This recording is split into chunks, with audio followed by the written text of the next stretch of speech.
Nós, depois de um longo e tenebroso inverno, Josi, estamos de volta. Então, deixa eu recapitular o que nós vimos em Atos 9, porque nós temos feito essa jornada no livro de Atos. Atos 9, então, nós finalizamos, depois de ministrar a respeito da conversão de Paulo, nós movemos para o momento em que Pedro, na verdade, ele é usado por Deus para levar cura a um paralítico chamado Enéas. Ele cura, depois homens sabem que ele está, homens de Jope sabem que ele está por ali. Thank you so much, Jerry. I appreciate that. God bless you. Thank you. I got an extra one. E na verdade, ele vai e também faz uma cura, ou na verdade, uma moça, Dorcas, Tabita, que estava já no leito de morte, ele vai ali e é usado também para curar e ser esse agente, pela graça do Senhor, do milagre na vida dessa moça. O fato, Bruninho, é que se nós pegarmos Atos 9, 43, ou seja, o último verso de Atos 9, Vanessa, só para a gente lembrar, eu sei que sua memória é super boa, mas só para a gente lembrar onde é que a gente parou, de onde é que a gente vai começar. A Bíblia diz que então, esse milagre foi manifesto naquela cidade, em Jope, e aí diz que ele fica ali muitos dias em Jope, na casa de um certo Simão curtidor. Então Pedro, ele para ali nesse lugar, e talvez para alguns ele para nesse lugar do anonimato, ele para nesse lugar, obrigado, meu amor. Os irmãos são muito generosos. Obrigado, Lina. Deus te abençoe. E ele para nesse lugar e talvez para alguns fica ali sem muita notoriedade. E ele está na casa desse homem que para um judeu já era algo comum, irmã Adriana. Esse homem, Simão, era um curtidor, que não tem nada a ver com qualquer conceito de curtida moderna, ou uma pessoa que ficava na internet curtindo coisas. Eu pensei muito se faria essa piada ou não, mas pelo visto funcionou. E aí, na verdade, ele trabalhava com couro. Portanto, ele tocava em animais mortos, e isso para um judeu já era uma abominação. Então, Pedro já estava num lugar que, para nós, ou para ele, na verdade, era um lugar desconfortável, talvez. E o Senhor, talvez, começava a ministrar algo, pastor Elias, ali no coração dele. E agora, Atos 10, vocês estão comigo, então? Atos 10, então, nós começamos, e Atos 10 diz o seguinte: havia em Cesareia um homem chamado Cornélio, centurião da companhia chamada Italiana, piedoso, temente a Deus com toda a sua casa, que fazia muitas esmolas, ou que dava muitas esmolas ao povo, e de contínuo orava a Deus. Ele viu claramente numa visão, cerca de 3 da tarde, um anjo de Deus que entrava onde ele estava e dizia: Cornélio. Este, fitando os olhos nele e atemorizado, disse: que é, Senhor? E o anjo lhe disse: tuas orações, tuas esmolas têm subido para a memória diante de Deus. Agora, pois, envia homens a Jope e manda chamar a Simão, que tem por sobrenome Pedro. Este se acha hospedado na casa de um curtidor chamado Simão, que tem a sua casa junto ao mar. Ele te dirá o que deves fazer. Verso 7. Logo que se retirou o anjo que falava com Cornélio, este chamou 2 de seus criados e um devoto soldado que estava ao seu serviço. E, havendo-lhes contado tudo, enviou-os a Jope, de onde nós paramos lá no versículo 43 do capítulo 9 de Atos. Pai, nós amamos Tua palavra, Pai. Tua palavra, Deus, acessível a nós é um privilégio, Deus. Que nós sabemos, Pai, que nem todos os irmãos nossos têm esse mesmo privilégio. Nós aqui temos, Pai, a oportunidade de tê-la de forma física, com várias versões, de tê-la na forma digital, em várias versões. E o nosso clamor, Pai, é que a gente não desperdice, achando que é tão ordinário, Deus, esse acesso. É tão comum esse acesso. É graça do Senhor, Deus. Então, Pai, eu oro para que o Teu Espírito Santo ilumine não só a nossa mente, mas o mais profundo do nosso coração, Deus. Para que, de fato, a Tua palavra, que é viva e que é eficaz, Deus, possa entrar e fazer morada em nós. E que Teu Espírito Santo, Pai, habite em nós. E que a pessoa de Jesus Cristo seja revelada através de nós. O que o Senhor tem para tratar conosco hoje, Pai? Das mais diversas formas. Trata-nos, Deus.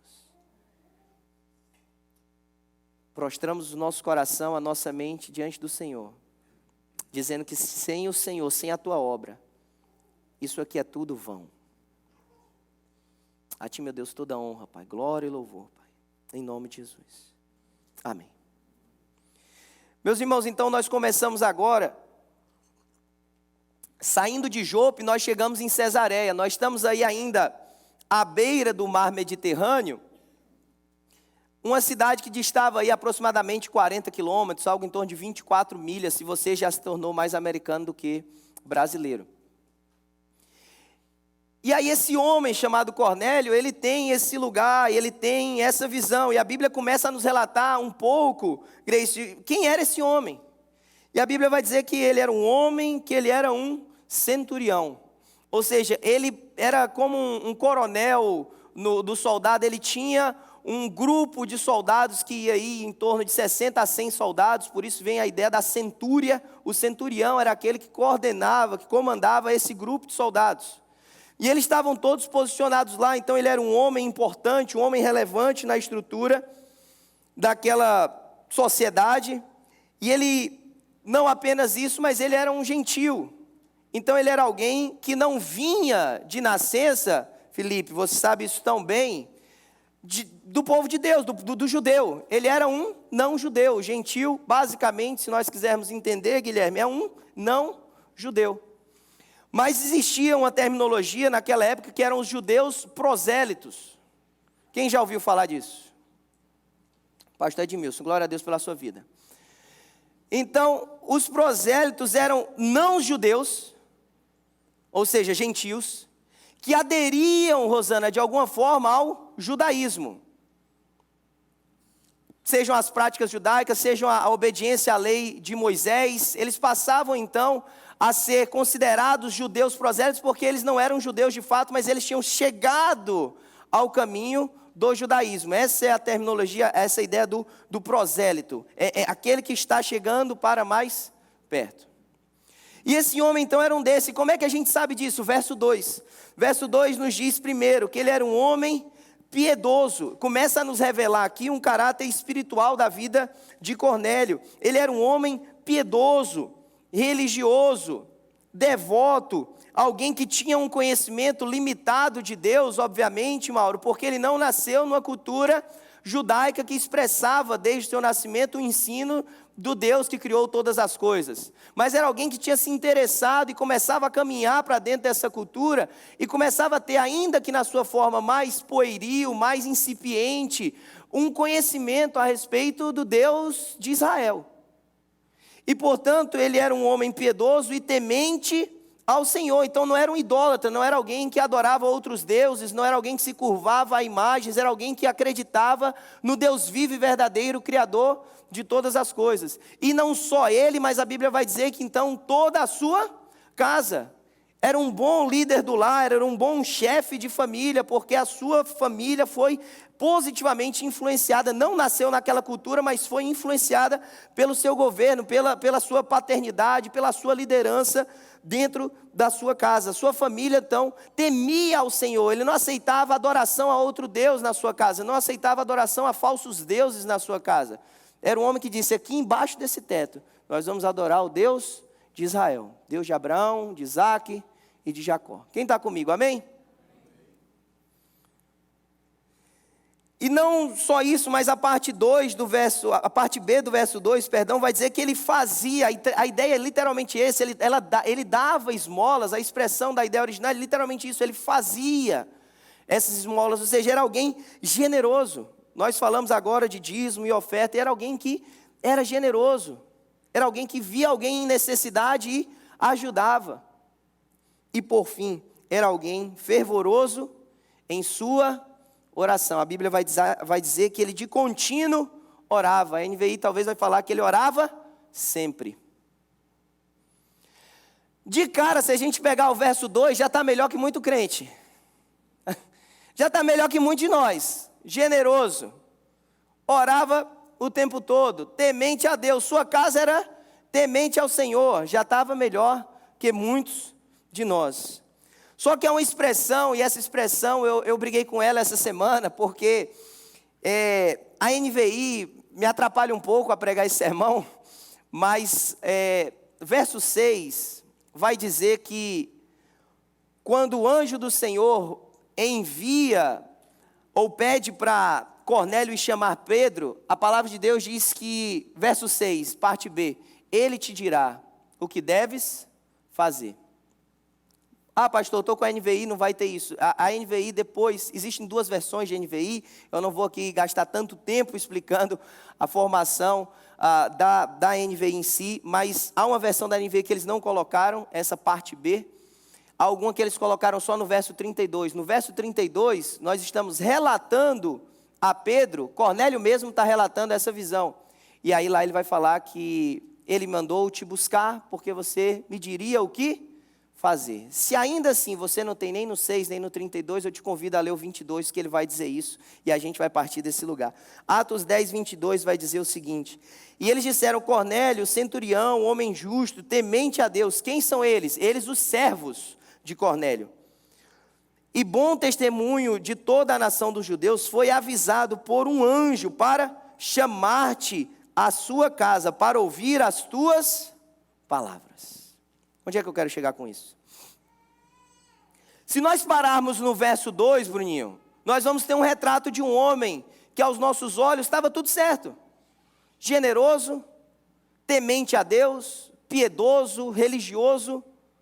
Sua casa debaixo também de um entendimento nessa mesma adoração a Deus, que orava constantemente. Só que a partir do momento que o Senhor trata ou fala através de um anjo com esse homem, ele diz, em outras palavras, há algo que ainda te falta. Eu preciso te mandar para um homem, e lá ele vai te dizer o que você deve fazer, porque isso não é suficiente. Você está chegando em um lugar e é bom, mas não é tudo. E que lugar é esse? Cornélio, então, precisava compreender de fato a beleza do evangelho do Senhor Jesus Cristo. Ele tinha sua revelação limitada, porque ele não conhecia, e bem, temos que lembrar que a Bíblia de papel, a Bíblia assim não existia, o Novo Testamento estava sendo de fato construído e produzido, nós estamos lendo Atos.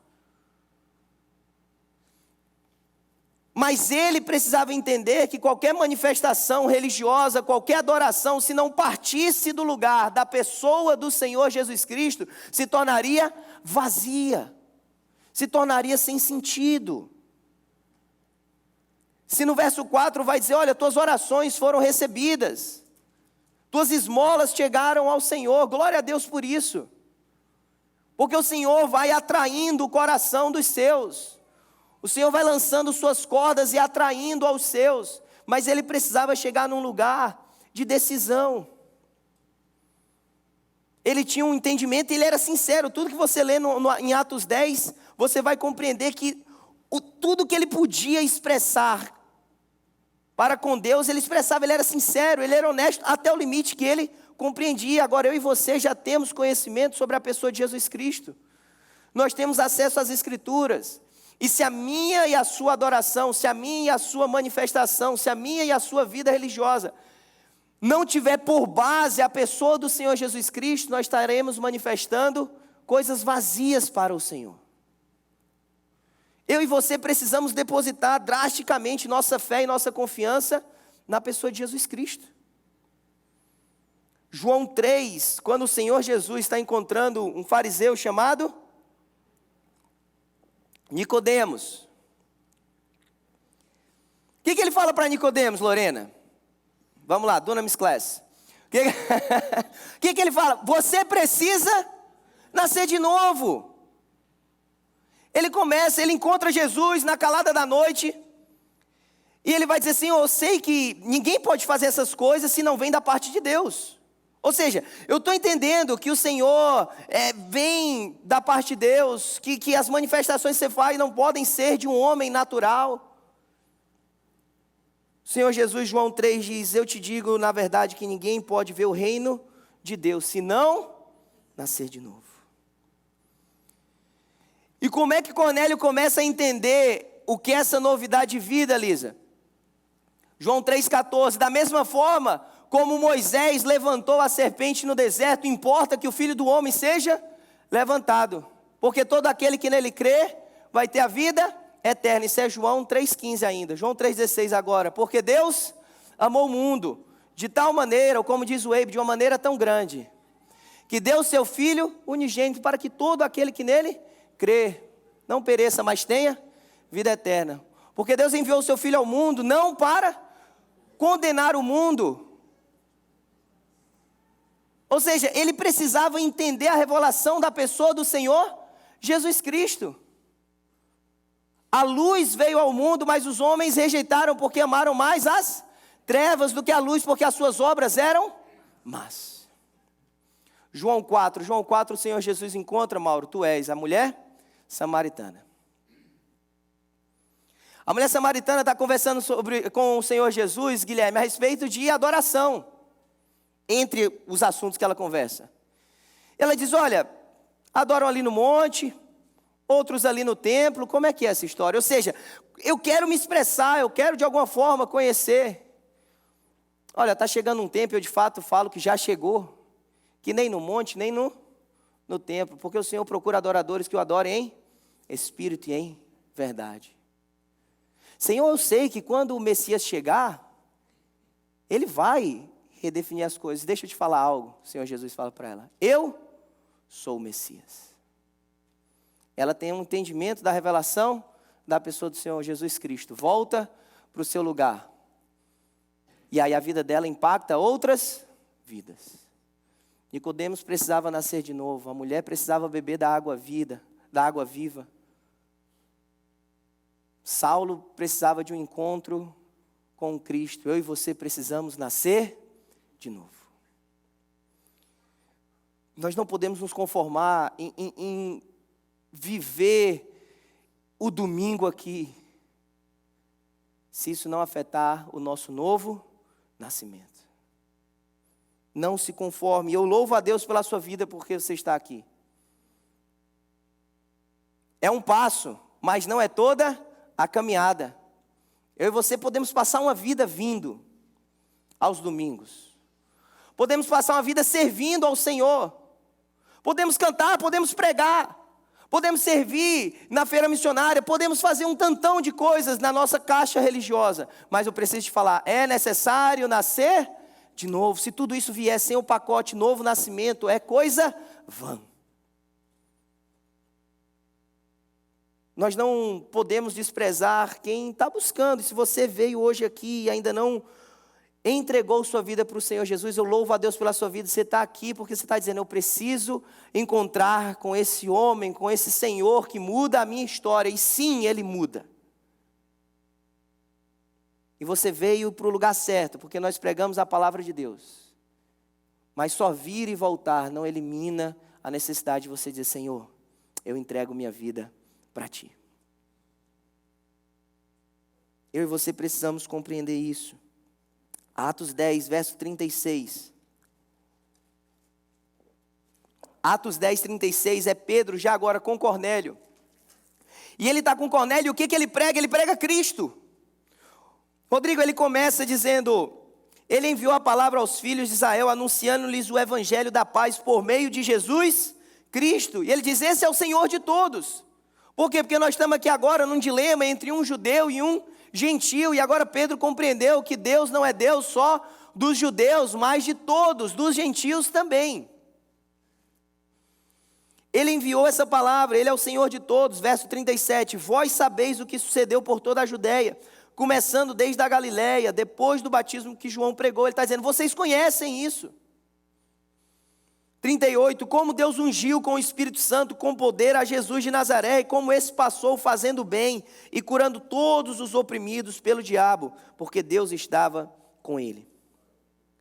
E nós somos testemunhas de todas as coisas que fez na terra da Judéia, em Jerusalém, o qual mataram, pendurando em um madeiro. É uma pregação altamente cristocêntrica. Ele está dizendo, Deus se fez carne, habitou entre nós, sofreu, padeceu, foi colocado num madeiro, foi morto, mas ressuscitou. Verso 39, nós somos testemunhas de todas as coisas que fez na terra da Judéia, o qual mataram pendurando em um madeiro. Verso 40, e este Deus ressuscitou ao terceiro dia, concedeu que lhe fosse manifesto, não a todo o povo, mas às testemunhas que Deus escolhera, e a nós que comemos e bebemos com ele, depois que ressuscitou dos mortos. E nos mandou que pregássemos ao povo e testificássemos que ele, Jesus Cristo, é o que por Deus foi designado como juiz dos vivos e dos mortos.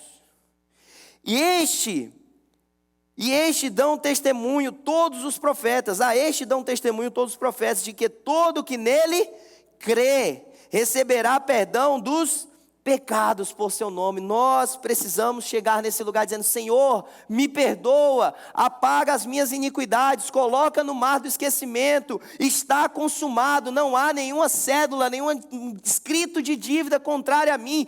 Romanos 8:1, não há nenhuma condenação para aqueles que estão em Cristo Jesus. Eu e você precisamos nascer de novo. Como estão as nossas manifestações religiosas? Não, faço umas orações, eu dou umas esmolas, eu temo ao Senhor. Minha pergunta, isso tudo é ótimo, é bom. Mas a primeira pergunta é a base de tudo isso, há novo nascimento? A rendição à pessoa do Senhor Jesus Cristo? Você de fato crê e recebeu o perdão completo dos seus pecados? Não, eu sei quem Jesus é. Não. Se você está habitado pelo Espírito Santo, se você vive uma vida que glorifica ao Deus Pai, aquele que tem os mandamentos e guarda, esse é o que ama. Não é professar Jesus, é viver Jesus. A consciência de Cornélio, ela é tão maravilhosa e nos encoraja, ou pelo menos me encoraja de uma forma tão grande, que Cornélio, quando recebe essa informação pelo anjo do Senhor, ele separa soldados, ele manda para Jope. Lá em Jope, a gente vai tratar ainda sobre isso. Pedro também está tendo o seu momento com o Senhor. E aí ele volta. Quando Pedro volta, a casa do Cornélio já está toda arrumada. Pedro chega e ele está dizendo assim: Pedro, eu estava desesperado, expressão minha. Eu estava aguardando ansiosamente que você chegasse. Esse é o coração de quem quer receber o Senhor Jesus, de quem está desesperado pelo Senhor Jesus. Verso 33. Logo mandei chamar-te. Quem está falando isso? Cornélio. Fizeste bem em vir. Agora, pois, todos nós estamos aqui na presença de Deus. Para quê? Para ouvir tudo o que o Senhor tem ordenado. Quantas vezes eu e você chegamos nesse lugar aqui para ouvir algumas coisas que o Senhor tem ordenado? Para ouvir algumas partes do que o Senhor quer falar conosco. Chegamos depois, saímos antes. Extraímos o que para nós é interessante e esquecemos o que nos confronta só porque é desconfortável. Será que o nosso domingo de fato reflete esse lugar de: Senhor, tudo que o Senhor quiser falar comigo, fala? Será que nossas esmolas, será que nossas orações partem desse lugar: Senhor, tudo que o Senhor quiser falar? Eu estou aqui para te ouvir, Senhor. E como é desafiador para nós. Quem tem filho sabe a confusão que é, Jesus amado. Quem não tem confusão também. Quem está servindo aqui, então, Jesus amado, Deus abençoe os irmãos. Dá um glória a Deus pela vida dos nossos voluntários, porque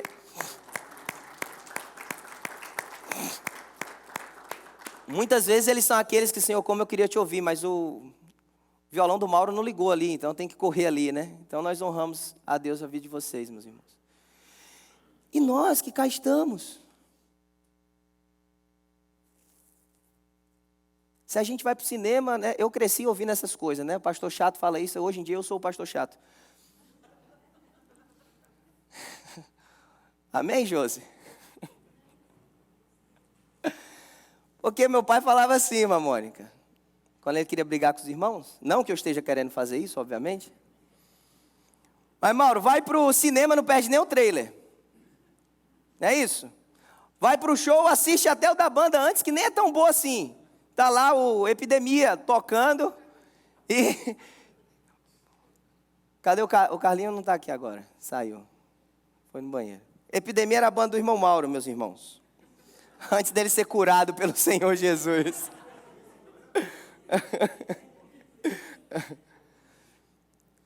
Várias coisas na nossa vida a gente não quer nem perder um segundo. Mas no culto está tudo bem. No nosso tempo com o Senhor está tudo bem. A gente não para ter essa postura. Eu e minha casa. Pedro, você está chegando? Você é homem de Deus?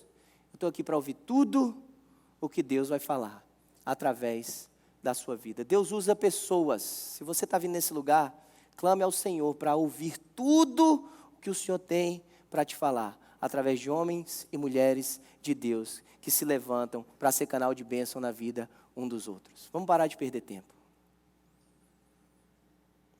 Minha pergunta então é, será que nós estamos de fato rendidos ao Senhor Jesus?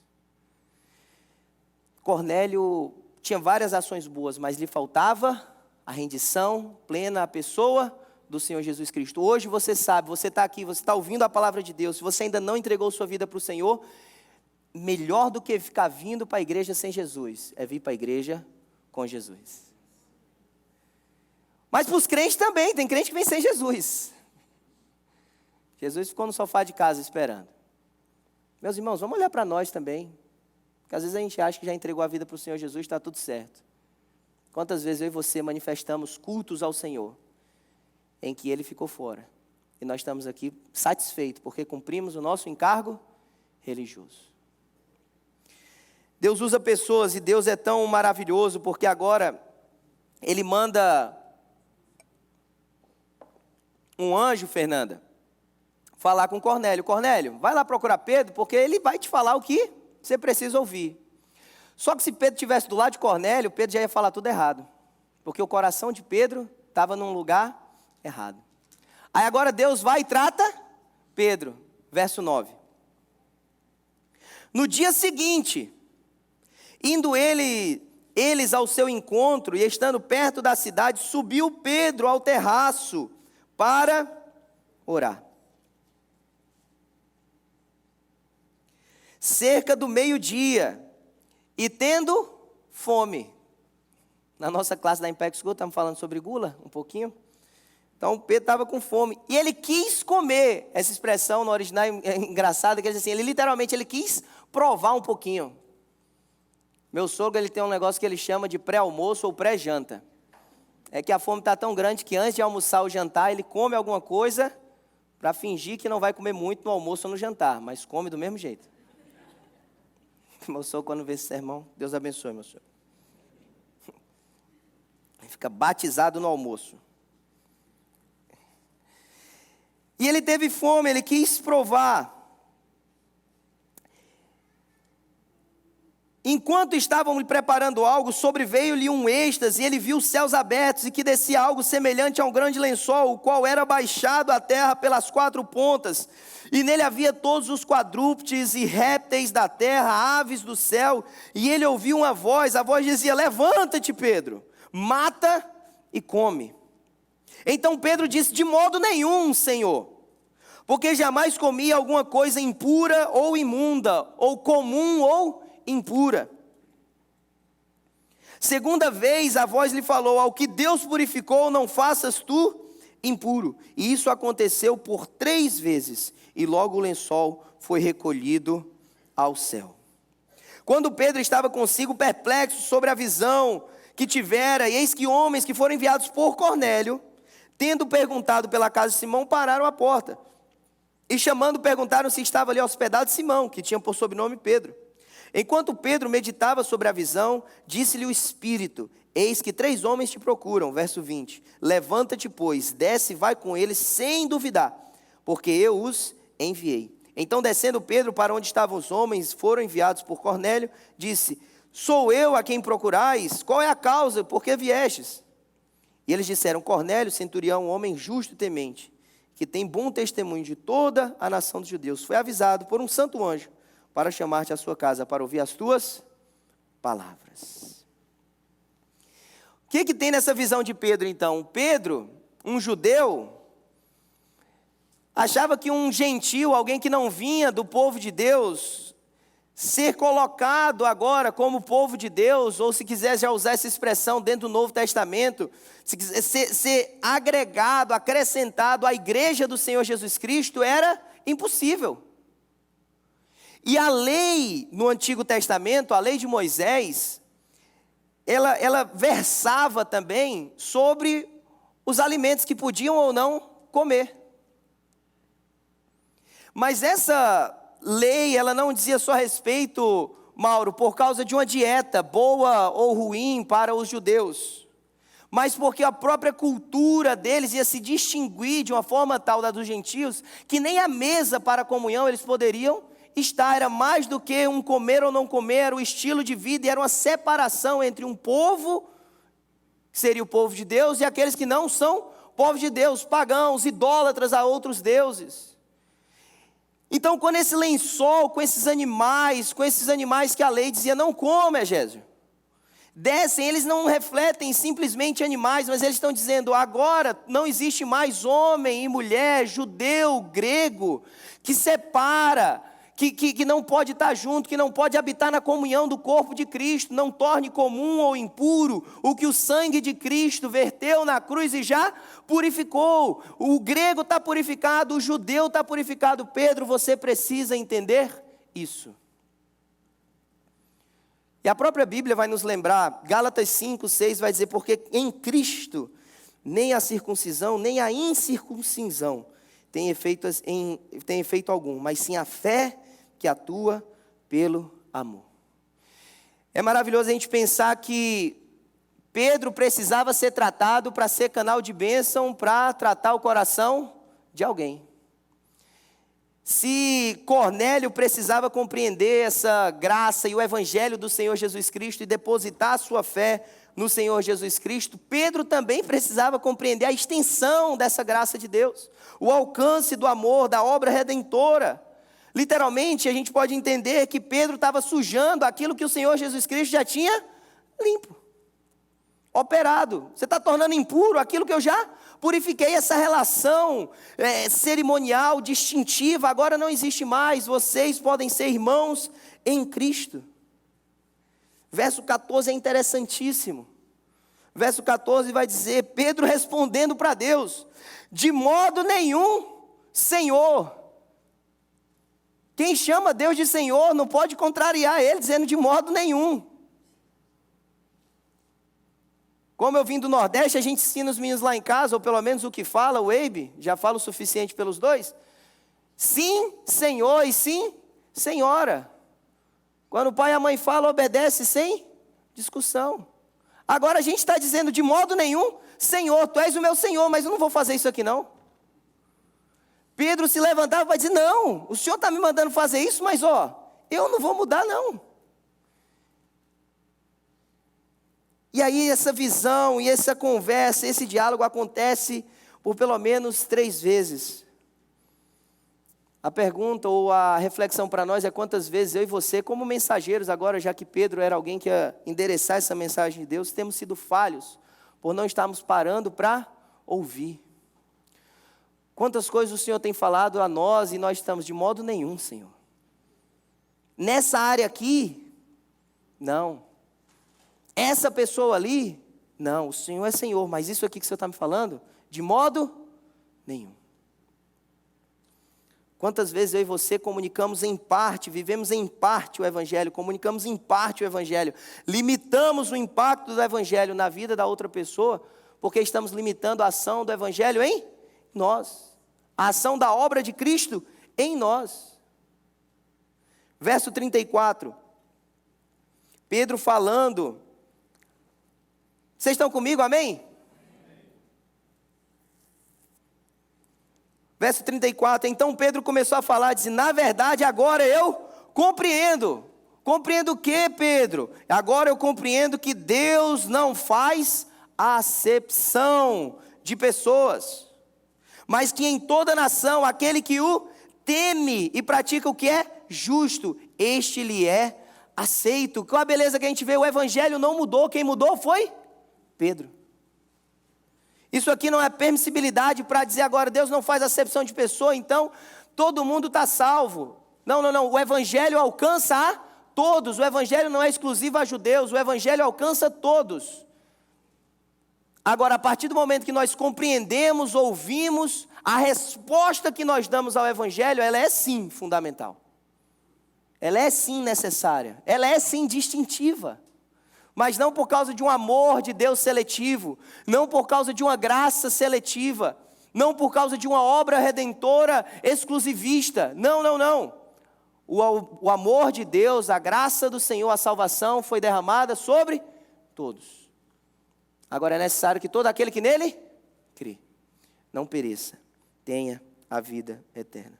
Quantas vezes aqui Deus está mudando o nosso coração como mudou o coração de Pedro? Quantas vezes nós estamos só orando, Senhor, muda o coração do Cornélio. Transforma o Cornélio num judeu, mas não me deixe amar os gentios. Quantas vezes eu e você queremos a obra na vida do outro para haver comunhão entre nós? Quando a oração deve ser, Senhor, muda a minha vida. Falamos isso mais cedo na nossa escola de impacto.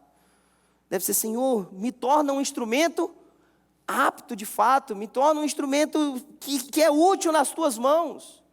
Aquilo que há em mim, as barreiras que há em mim, na cabeça de Pedro, era uma barreira religiosa, cultural. Mas e as minhas e as suas barreiras, e os meus e os seus muros que precisam ser derrubados? Que a gente precisa chegar e dizer, sim, Senhor, faz isso, muda, toca, derruba. Talvez não é mais o alimento, muito embora tem gente que chama canjica de curau, essas coisas todas aí que a gente já conversou sobre isso, né? Os irmãos têm que melhorar um pouco na expressão nordestina. Não é sobre isso, gente. As barreiras nossas talvez não são mais o que comer ou o que não comer. Se é flamenguista, se é botafoguense. Nós aceitamos até os flamenguistas. Essa fileira aqui tá cheia. Mas é o nosso orgulho. É o nosso ego, é a nossa falta de empatia. São barreiras que eu e você levantamos, que o Senhor está querendo tratar a gente no meio do caminho, para a gente poder ser usado na vida do outro. Quantas vezes nós olhamos para o outro dizendo, Senhor, muda aquela pessoa, quando nossa oração deve ser, Senhor, muda a minha vida. O que eu e você ainda estamos dizendo de modo nenhum, Senhor. Isso aqui não. E isso está limitando a nossa capacidade de sermos usados na obra do Senhor. Por fim, verso 24. No dia seguinte, entraram em Cesareia, e Cornélio estava esperando, tendo convidado seus parentes e amigos mais íntimos. Quando Pedro entrou, saiu Cornélio ao encontro, prostrando-se aos pés, adorou, mas Pedro o levantou, dizendo, levanta-te, pois eu também sou homem. E falando com ele, e achou muitos reunidos, e disse, vós bem sabeis que não é lícito um varão judeu ajuntar-se e chegar-se a um estrangeiro, mas Deus mostrou-me que nenhum homem chame impuro ou imundo. Por isso, ao ser chamado, vim sem contestar. Pergunto, pois, por que razão me mandastes chamar? Verso 44. Enquanto Pedro falava essas palavras, desceu o Espírito Santo sobre todos que ouviam a mensagem.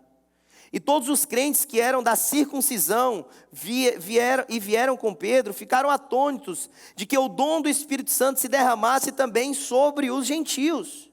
Porque os ouviram falar em línguas e magnificar a Deus. Então respondeu Pedro, porventura pode alguém negar a água para que estes não sejam batizados, que também receberam o Espírito Santo como nós? E ordenou que fossem batizados em nome do Senhor Jesus. Então rogaram-lhe que ficasse com eles por alguns dias. Meus irmãos, esse é o desfecho, essa é a palavra central em Atos 10. Cornélio precisava compreender que sem Jesus não há verdadeira vida. Pedro precisava compreender que o evangelho ia muito além dele mesmo.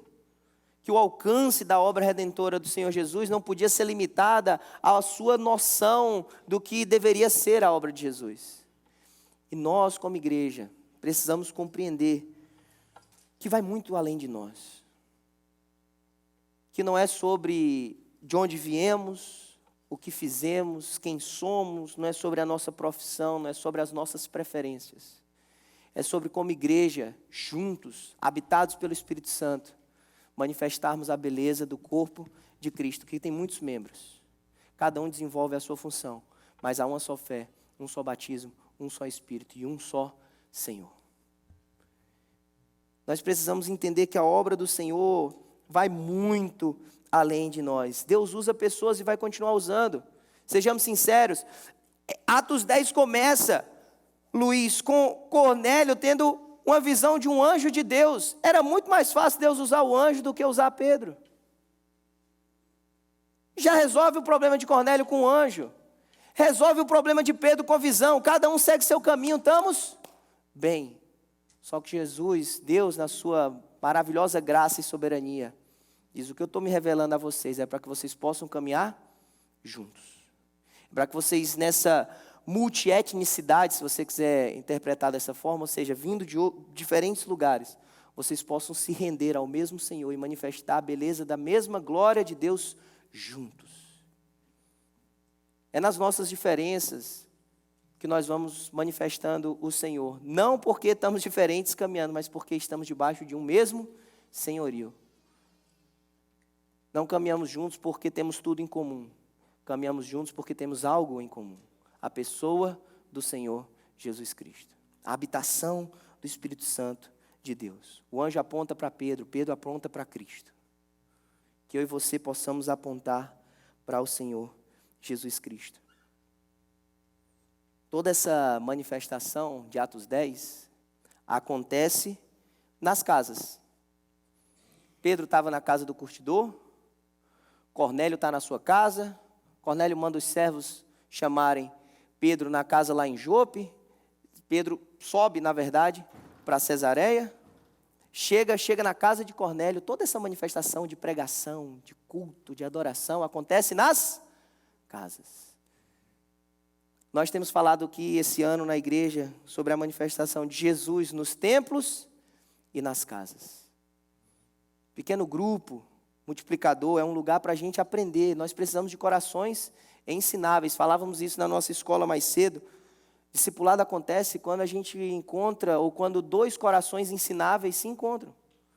O coração que está disposto a receber Jesus e o coração que está disposto a ensinar mais de Jesus. Eu e você precisamos de corações ensináveis. Participe de um pequeno grupo, abra sua casa, participe na casa de alguém, seja intencional. A igreja que reflete a beleza do Senhor Jesus Cristo acontece dessa forma. E ela passa a ser, como nós lemos aqui no final, uma igreja cheia do Espírito Santo. Esses homens receberam do Espírito Santo. Em Atos 2 nós falamos de Pentecoste, alguns vão interpretar isso como Pentecoste dos judeus.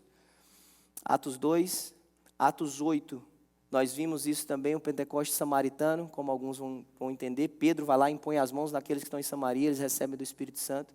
Agora nós temos em Atos 10 o Pentecoste dos gentios. O alcance maior da mensagem de Cristo, do poder do Espírito Santo e da ação de Deus na igreja. Minha pergunta é, se o Espírito Santo tem espaço em nós, entre nós e através de nós. Essa é a minha oração, meu irmão. Esse é o meu clamor. É que nós possamos entender que Atos 10 nos chama a gente ir muito além de nós. Que a gente possa derrubar nossas barreiras. Que a gente possa clamar o Senhor Jesus para derrubá-las. Pedro se torna alguém maior que a sua cultura. Cornélio se torna alguém maior do que a sua religião. A igreja se torna algo muito maior do que um povo étnico, do que Israel. Eu chamo você a render sua vida, a pensar nesse novo nascimento e a entender que tudo que nós falamos vai muito além de mim e de você quanto indivíduo. É sobre a manifestação do Senhor para a glória dele. Obrigado por ter acompanhado essa mensagem até o final. Se ela te edificou, nos deixa saber aqui através dos comentários ou encaminha essa mensagem para outras pessoas, para que elas também possam ser edificadas em nome de Jesus. E nós temos um pedido a te fazer. Se inscreve aqui no nosso canal, vai lá agora e se inscreve aqui no nosso canal, ativa o sininho das notificações, assim você sempre será informado quando a gente subir algum conteúdo aqui de pregação da palavra de Deus. Nosso desejo, nossa oração é sermos canal de bênção na tua vida. Que Deus te abençoe, em nome de Jesus.